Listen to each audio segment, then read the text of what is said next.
दोस्तों सोचिए, अगर एक ऐसा मिसाइल हो जो आवाज की गति से 3 गुना तेज उड़ते हुए दुश्मन के ठिकानों को पलक झपकते ही तबाह कर दे और जिसे रोक पाना लगभग नामुमकिन हो। यही है भारत का घातक ब्रह्मोस मिसाइल और अब इस पर दुनिया की नजर है। ताज़ा खबर यह है कि इंडोनेशिया ने भारत से ब्रह्मोस खरीदने की बड़ी डील फाइनल कर ली है, जिसकी कीमत सैकड़ों मिलियन डॉलर बताई जा रही है। आखिर क्यों दक्षिण पूर्व एशिया के देश भारत के इस सुपर मिसाइल की तरफ आकर्षित हो रहे हैं और इससे इलाके की ताकत का संतुलन कैसे बदल सकता है? आइए समझते हैं इस बड़ी खबर को। भारत की रक्षा निर्यात क्षमता को एक और बड़ी सफलता मिली है।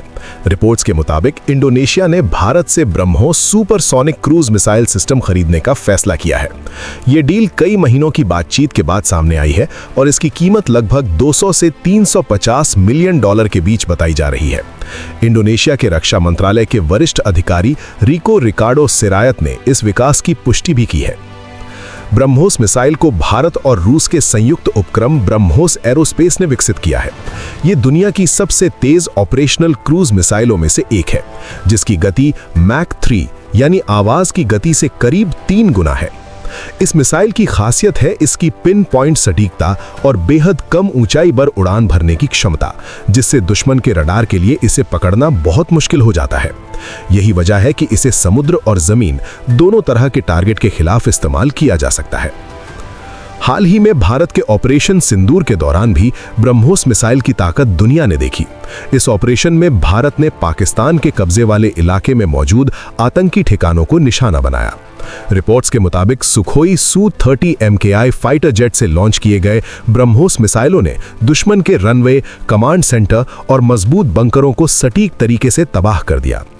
इस वास्तविक युद्ध प्रदर्शन ने दुनिया को दिखा दिया कि ब्रह्मोस सिर्फ कागज पर नहीं बल्कि असल युद्ध में भी बेहद घातक और भरोसेमंद हथियार है। इंडोनेशिया के लिए ये मिसाइल इसलिए भी महत्वपूर्ण है क्योंकि वो मलक्का जलडमरू मध्य जैसे रणनीतिक समुद्री रास्तों की सुरक्षा मजबूत करना चाहता है। ब्रह्मोस की तैनाती से इंडोनेशिया को समुद्री खतरों के खिलाफ मजबूत डिटरेंस मिलेगा। भारत इससे पहले भी ब्रह्मोस का बड़ा निर्यात कर चुका है। फिलीपींस ने 375 मिलियन डॉलर की डील में ब्रह्मोस खरीदा था और भारतीय वायुसेना के C-17 ग्लोब मास्टर विमान के जरिए पहली खेप वहां पहुंचाई गई थी। इसके अलावा वियतनाम भी भारत से ब्रह्मोस खरीदने को लेकर उन्नत स्तर की बातचीत कर रहा है। इससे साफ है कि दक्षिण और दक्षिण पूर्व एशिया के कई देश अब भारत को एक भरोसेमंद और शक्तिशाली रक्षा साझेदार के रूप में देख रहे हैं। ब्रह्मोस की खास बात यह है कि इसमें रूसी इंजन टेक्नोलॉजी और भारतीय गाइडेंस सिस्टम का संयोजन है। ये समुद्र के ऊपर बेहद कम ऊंचाई पर उड़ते हुए आखिरी क्षण में तेजी से दिशा बदल सकता है, जिससे इसे इंटरसेप्ट करना लगभग असंभव हो जाता है। अगर इंडोनेशिया इस सिस्टम को अपने नौसैनिक जहाजों, पनडुब्बियों और विमानों में शामिल करता है तो इससे पूरे क्षेत्र की सैन्य शक्ति का संतुलन बदल सकता है।